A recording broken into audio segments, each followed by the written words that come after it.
Naram chaiva narottamam Devim Saraswati Vyasam Tato Jayamudiraye Nashtaprayesha Bhadreshu Nityam Bhagavata Sevaya Bhagavate Uttam Shloke Bhakti Bhavati Naishtaki. Hare Krishna to all devotees, welcome to the evening class of Bhagavad Gita. Today we will be reading from chapter 2, which is the contents of the Gita summarized, verse 52.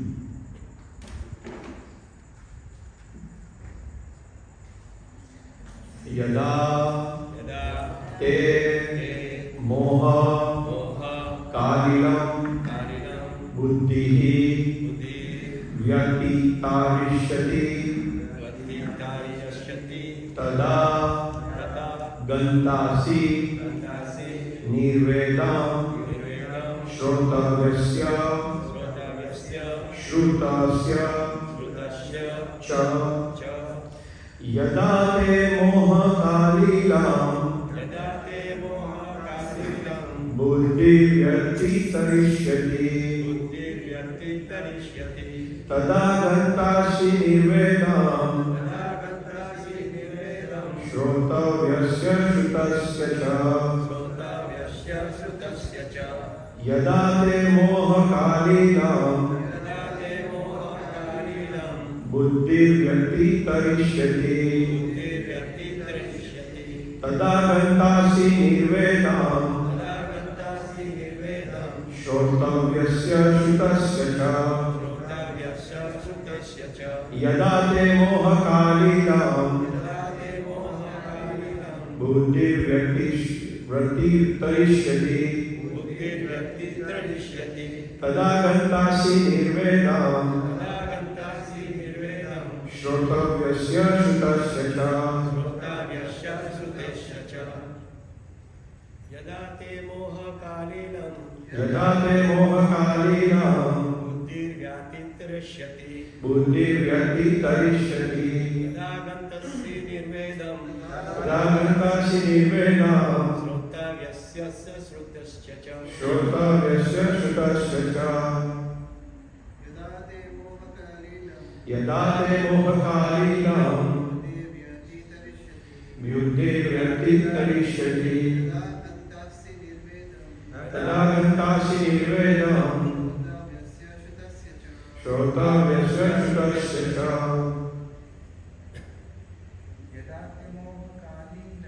Yada te moha kalinam Buddhi vyatitarishati Tada gantasi nirvedam Shrotavyasya shrutasya cha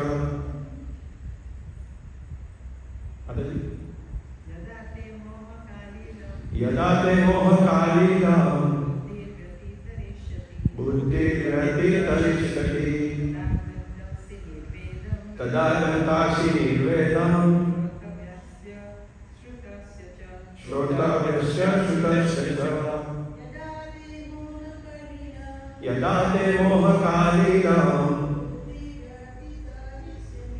Buddhi vyatitarishati Tada gantasi nirvedam Shrotavyasya shrutasya cha Prabhu. Yada te moha kalinam Buddhi vyatitarishati Tada gantasi nirvedam Shrotavyasya shrutasya cha. Word for word translation by Srila Prabhupada. Srila Prabhupada ki jai. Tada when te your moha of illusion kalinam dense forest buddhi transcendental service with intelligence Pratitarishati surpasses. Tada, at that time. Ganta asi, you shall go. Nirvedam, callousness. Shrotavyasya, toward all that is to be heard. Shrutasya, all that is already heard. Cha, also. When your intelligence has passed out of the dense forest of delusion, you shall become indifferent to all that has been heard and all that is to be heard. Please repeat after me. When your intelligence has passed out of the dense forest of delusion, you shall become indifferent to all that has been heard and all that is to be heard. The purport by Srila Prabhupada, there are many good examples in the lives of the great devotees of the Lord, of those who became indifferent to the rituals of the Vedas simply by devotional service to the Lord. When a person factually understands Krishna and his relationship with Krishna, he naturally becomes completely indifferent to the rituals of fruitive activities, even though an experienced Brahmana, Sri Madhavendra Puri, a great devotee and acharya in the line of devotees, says, Sandhya Vandana Bhadram Astu Bhavato Bho Snana Tunyam Namo Bho Deva Pitarashcha Tarpana Vinau Naham Shama Shamyatam Yatra Kwapi Nisatya Yadava Kulottam Sasya Kamshar Visham Smaram Smaram Adam Bharami Tad Alam Manye Kim Anyename. The translation. Oh my prayers 3 times a day, all glory to you. Oh begging, I offer my obeisances unto you. O demigods, O forefathers, please excuse me for my inability to offer you my respects. Now, wherever I sit, I can remember the great descendant of the Yadu dynasty, Krishna, the enemy of Kamsa, and thereby I can free myself from all sinful bondage. I think this is sufficient for me. The Vedic rites and rituals are imperative for neophytes, comprehending all kinds of prayer 3 times a day, taking a bath early in the morning, offering respects to the forefathers, etc. But when one is fully in Krishna consciousness and is engaged in his transcendental loving service, one becomes indifferent to all these regulative principles because he has already attained perfection. If one can teach the platform of understanding by service to the Supreme Lord Krishna, he has no longer to execute different types of penances and sacrifices as recommended in Vedic scriptures. And similarly, if one has not understood that the purpose of the Vedas is to reach Krishna and simply engages in the rituals, etc., then he is uselessly wasting time in such engagements. Persons in Krishna consciousness transcend the limit of Shabda Brahma or the range of the Vedas and Upanishads.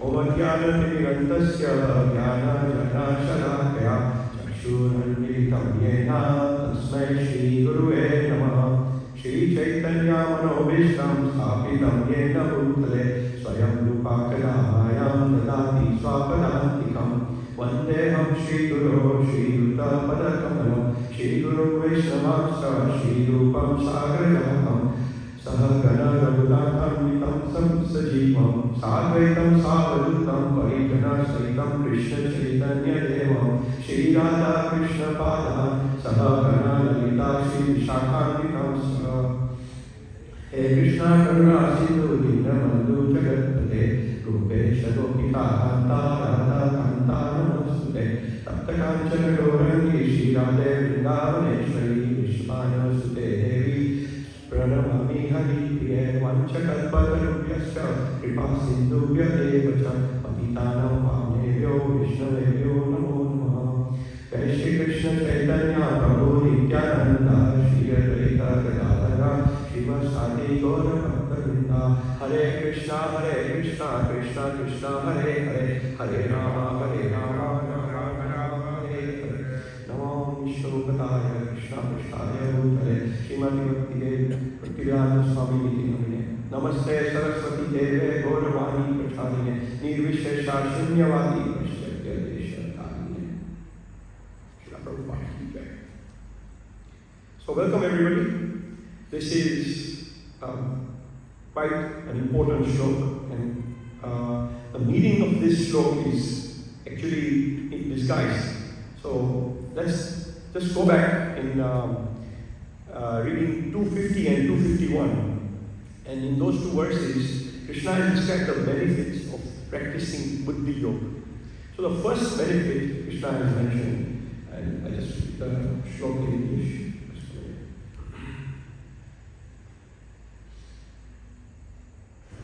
So the first benefit in 250, Krishna says, a man engaged in devotional service rids himself of both good and bad reactions, even in this life. Therefore, strive for yoga, which is the art of all work.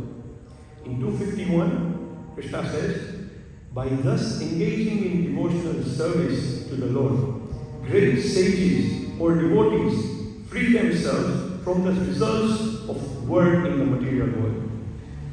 In this way, they become free from the cycle of birth and death and attain the state beyond all miseries by going back to Godhead.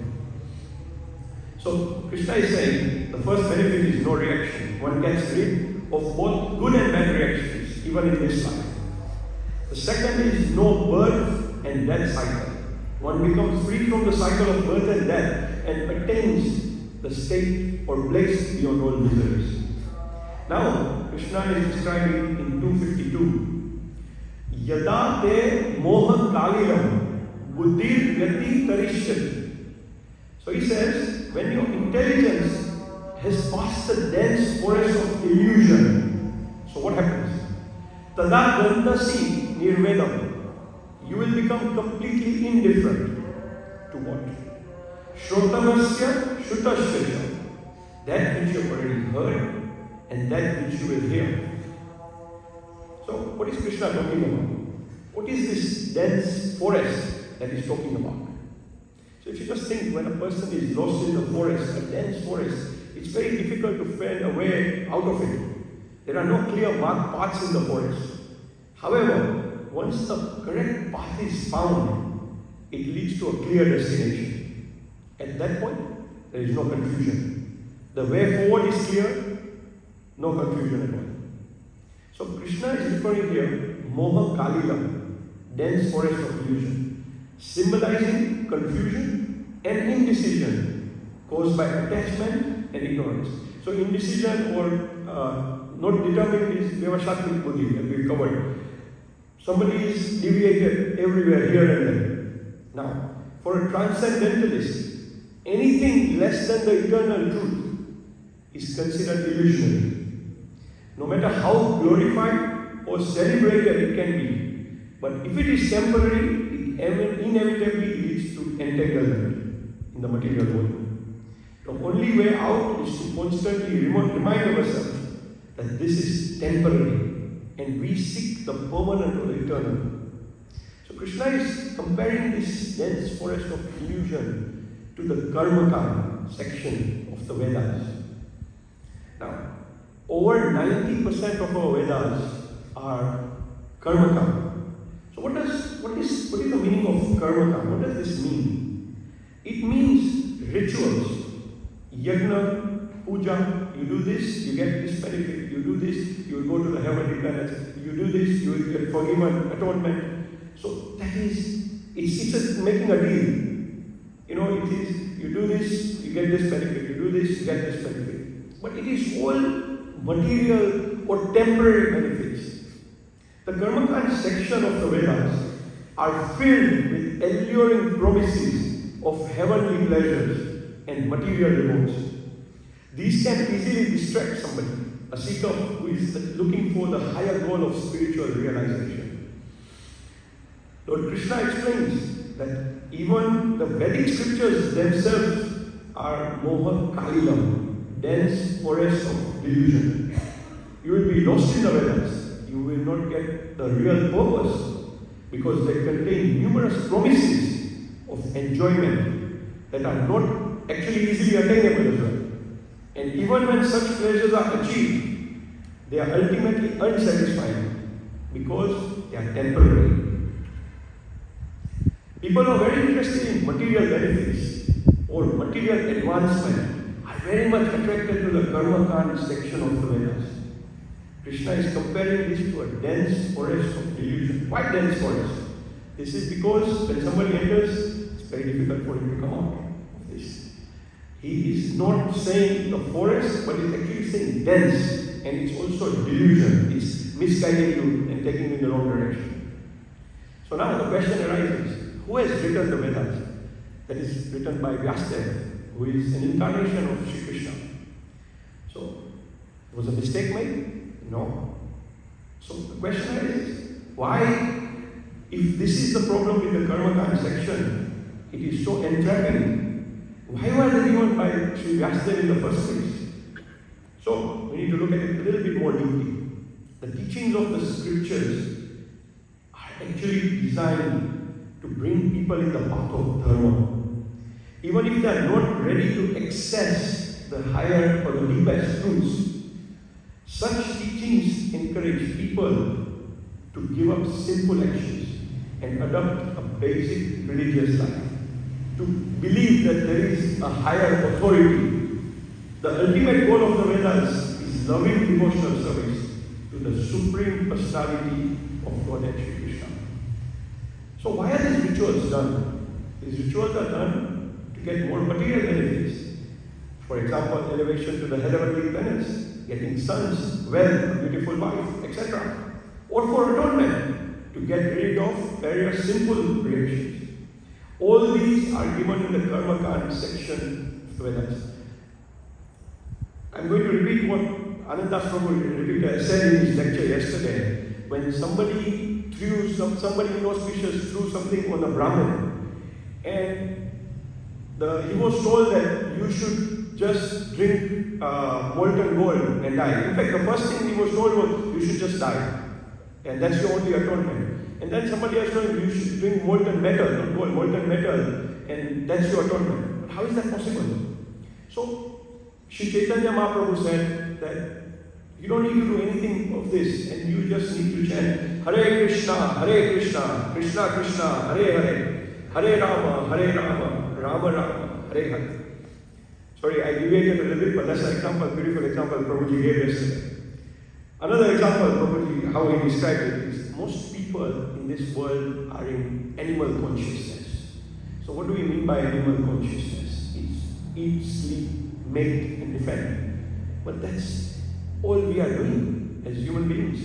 If you really think about it, most people, 90+%, maybe 95, maybe even more, are only eating, sleeping, mating, and defending. And that's what a dog does. Any other animal does that. So how are we different from that animal?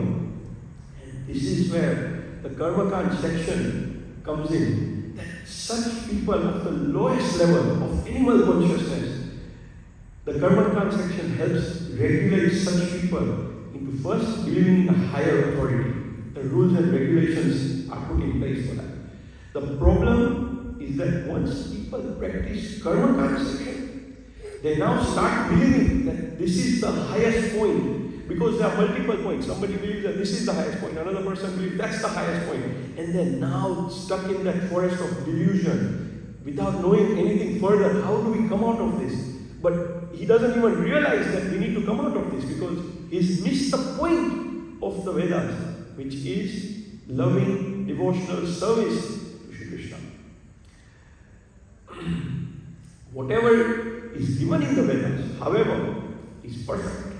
In fact, there is a very nice statement in the Vedas itself. It says that if we can or anyone can prove any statement of the Vedas as incorrect or false, the entire Vedas can be rejected. This is obvious because Vyasa is an incarnation of Sri Krishna, has written all the Vedas, Puranas, Upanishads. Krishna also mentions in these words buddhi, intelligence, which is very significant. So the mind comes below intelligence. Intelligence is above, it's more subtle, it's above the mind. The mind is not the seat of true intelligence. It is driven by feelings and impulses. Small things that make the mind happy deviate us. It deviates our intelligence, if our intelligence is weak. The mind only seeks temporary pleasures.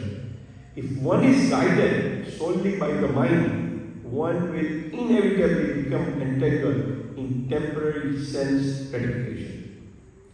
Even when one rises above the level of the mind to the level of intelligence, if that intelligence is not properly guided by a guru towards the ultimate conclusion of the Shastra, it too can become trapped. Our guru or spiritual master must be modified and from the disciplinic succession, ultimately connecting us to Krishna. Even this is very important. Prabhupada talks very strongly about this, that there are fashion gurus, and actually outside world is full of them.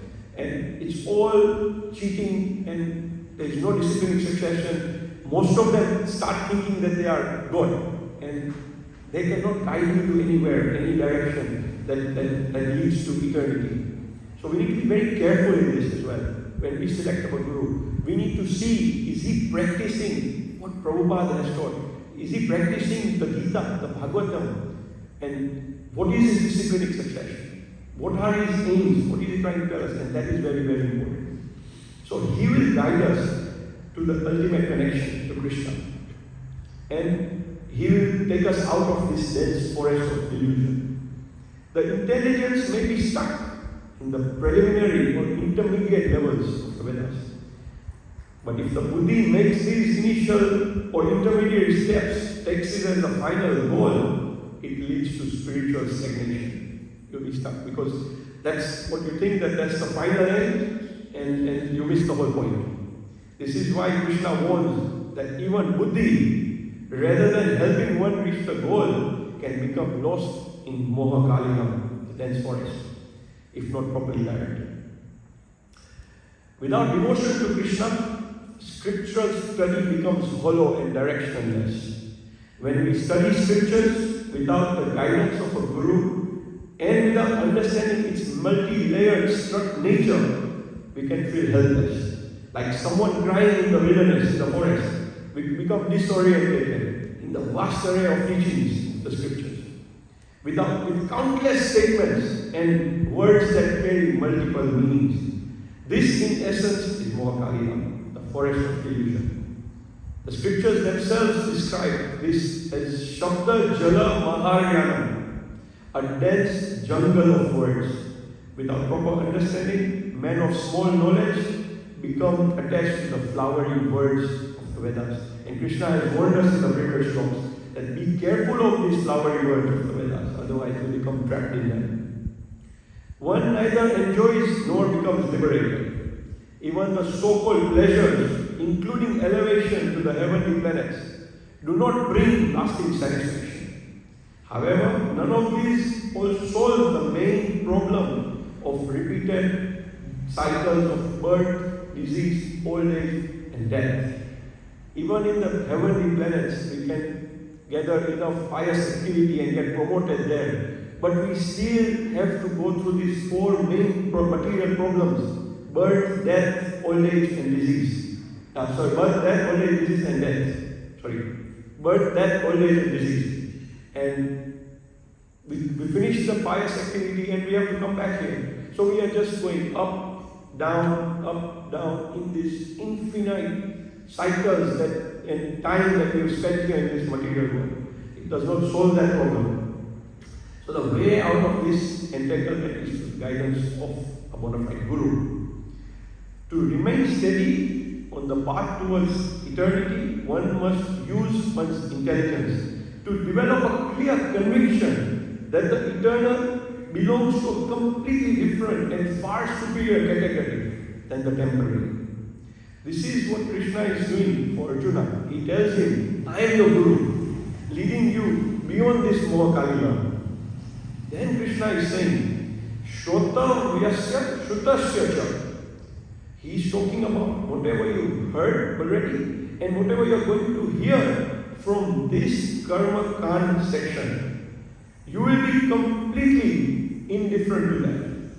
When our intelligence becomes firmly convinced that there is nothing higher than the pure love for Shri Krishna, then even the most attractive promises we may have heard, we lose. There is no charm in those.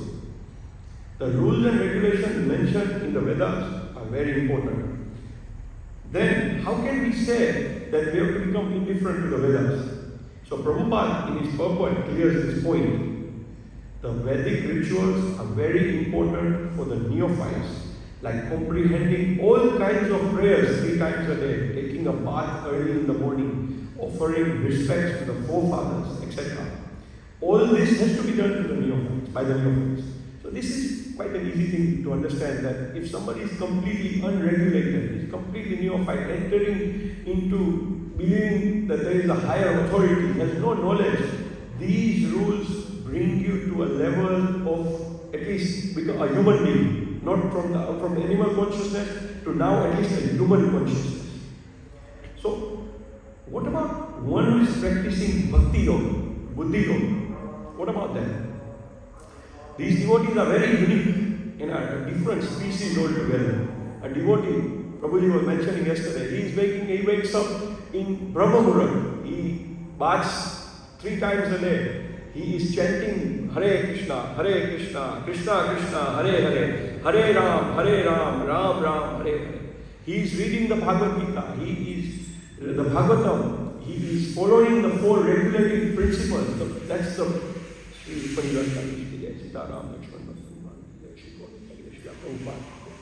is following the 4 regulated principles. So his ahar, his behavior, everything is already regulated. So he is already way above that level. For him, when he sees from that level, he will only feel that the karma kand is the flowery language.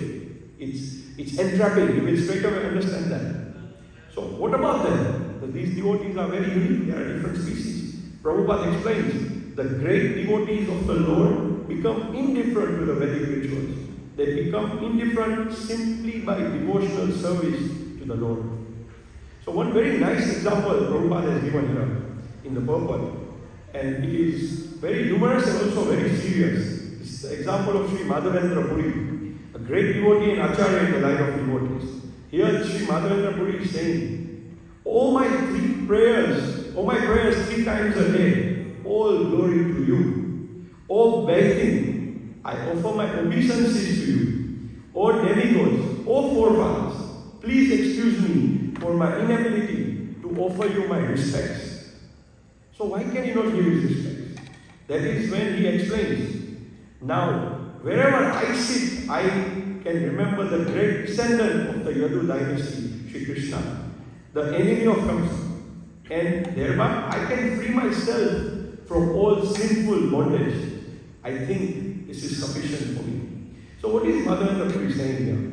He's saying that if I can remember the Supreme Personality, Shri Krishna, all the time, he said that is sufficient for me to free myself from all sinful bondage. He does not need to do anything else. Krishna says in verse 10:8, Aham sarvasya prabhavo mata sarvam pravartate iti matva bhajantamam buddha bhava samanitaha. Meaning, I am the source of all spiritual and material worlds. Everything emanates from me. The wise who perfectly know this engage in my devotional service and worship me with all their hearts. He further says in 9:14, Satatam kirtayanto mam yatantascha vidavita namashyantascha mam bhatya nitya yudya vashate. Always chanting my glories, endeavoring with great determination, bowing down before me, these great souls perpetually worship me with devotion. So, a devotee who is practicing bhakti yoga or buddhi yoga is on a very high platform. The devotee is remembering Krishna all the time. One of the names of Krishna is Pavitra, which means all pure. So when a person is remembering an all pure person, the devotee is automatically getting purified. Whenever you are chanting, you are getting purified. A devotee is always remembering Krishna 24/7, 365 days a year. Fully Krishna conscious. All the time chanting Hare Krishna, Krishna Krishna, Hare, Hare Ram, Ram Ram, Hare Hare. Such people do not need to do these karma rituals. That is what is mentioned by Prabhupada in the purport. When one is fully Krishna conscious and engaged in his transcendental loving service, one becomes indifferent to all these regulative principles because he has already attained perfection. If one can reach the platform of understanding by service to the Supreme Lord Krishna, he has no longer to execute different types of penances and sacrifices as recommended in the revealed scriptures. This is the only way, devotional service to Lord Shri Krishna. So, one who has actually come to understand one's constitutional position. So, we can all say that yes, devotional service is there, but we are not perfect, none of us are. So, what is the stage? So, first thing is Atma-Dhyan, and that's where Krishna is focusing a lot in chapter 2. Talking about Atma-Dhyan. First, understand who you are. Who are we? We are a soul, we are eternal, we cannot die, we have always been there, we are here, we will always be there. So, when you come first to that understanding, automatically the whole dynamics change. As already explained, Buddhi Yoga means transcendental loving service to the Lord. Such devotional service is the right course of action for the living entity. Another word Krishna uses is misers. He says, only misers desire to enjoy the fruit of their own work just to be further entangled in material bondage. So, the miser, what is he referring to? That first 8.4 million, 84 lakh species, and we have been through this cycle countless number of times.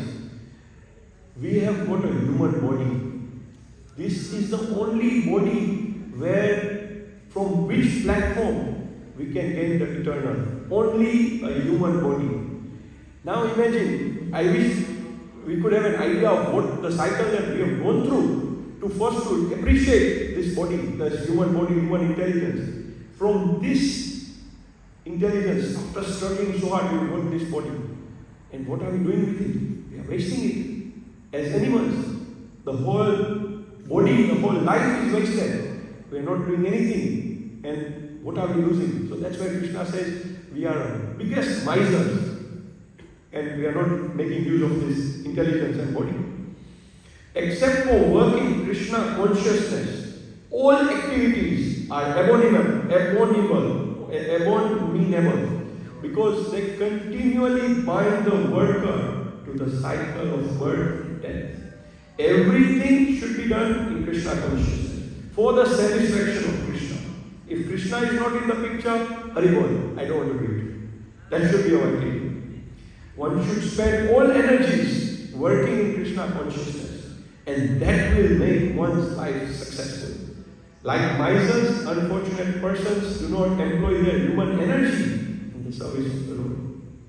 There is a verse in Shriman Bhagavatam, in Canto 11, chapter 5, 41 verse, where Narayana ji concludes his teaching to Vasudeva.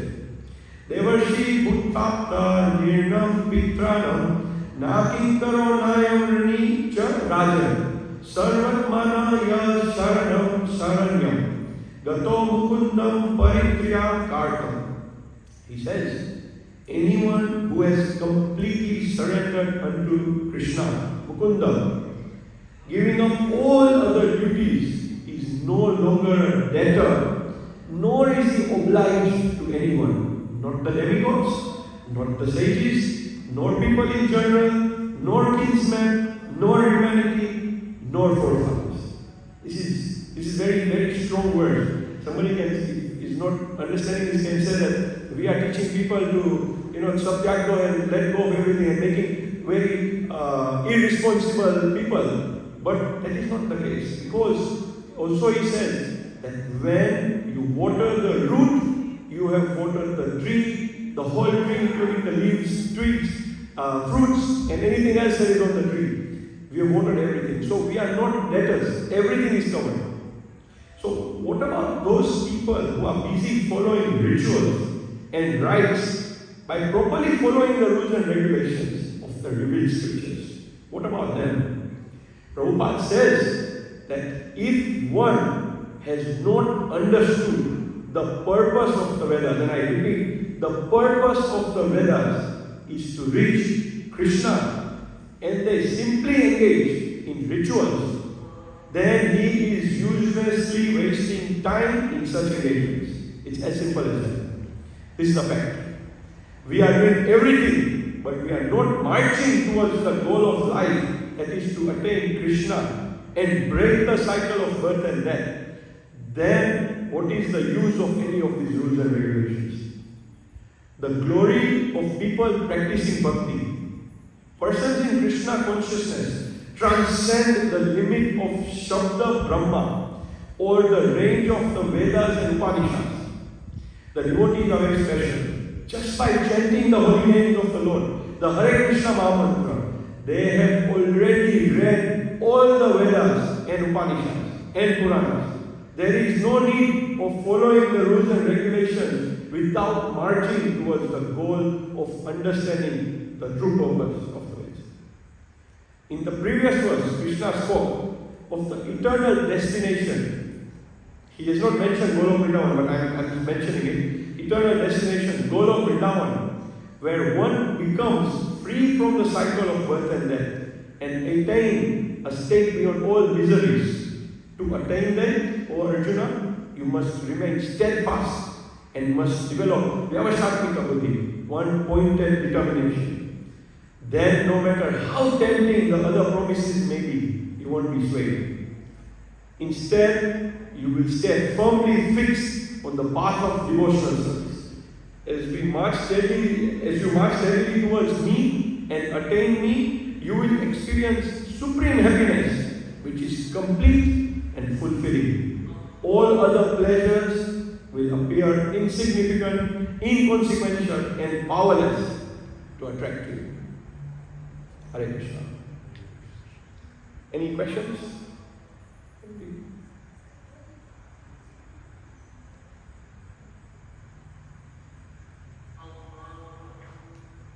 Would you any comments? So this is a verse actually is no need.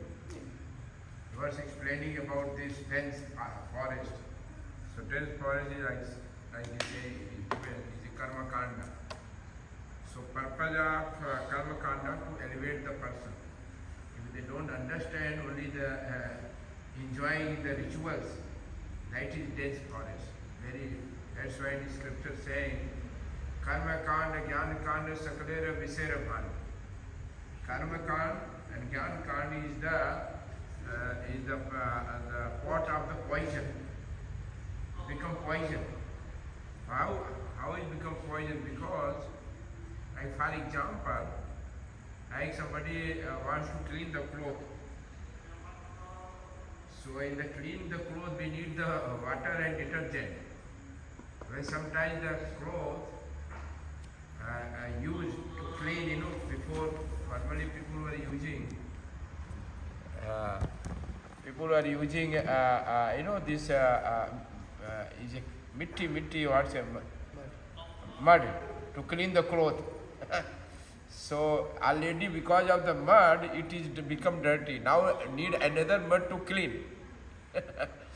But need the mud and water same.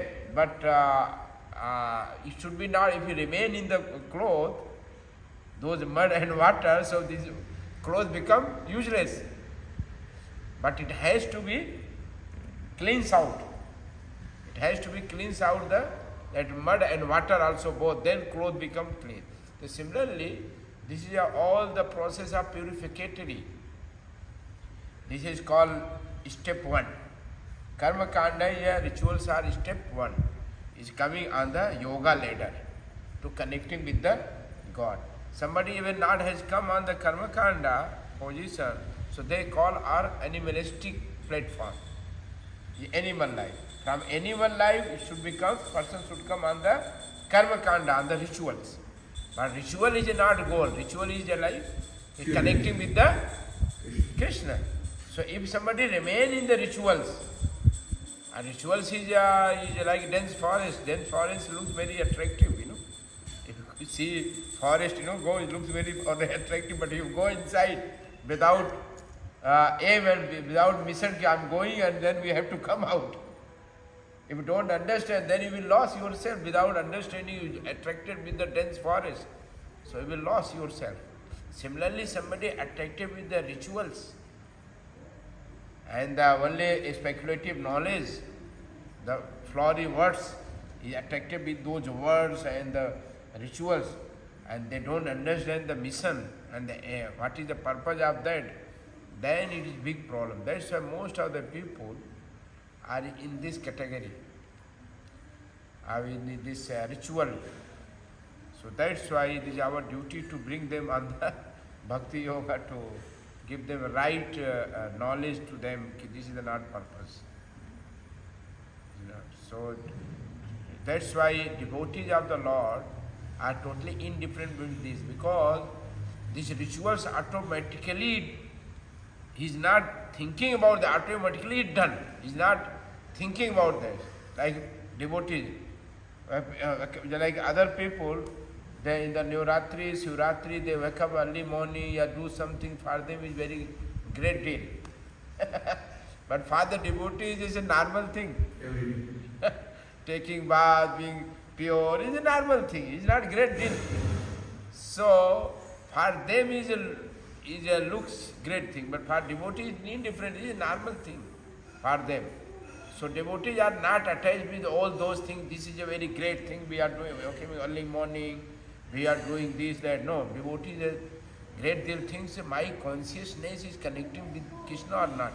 Whether connecting, if you are coming early in morning and then busy in some other activities, not connecting with Krishna, that will become useless. Yeah? You are fasting, but always whole day crying. What sabudana we going to eat? Yeah, we going to eat this and that, only thinking about eating.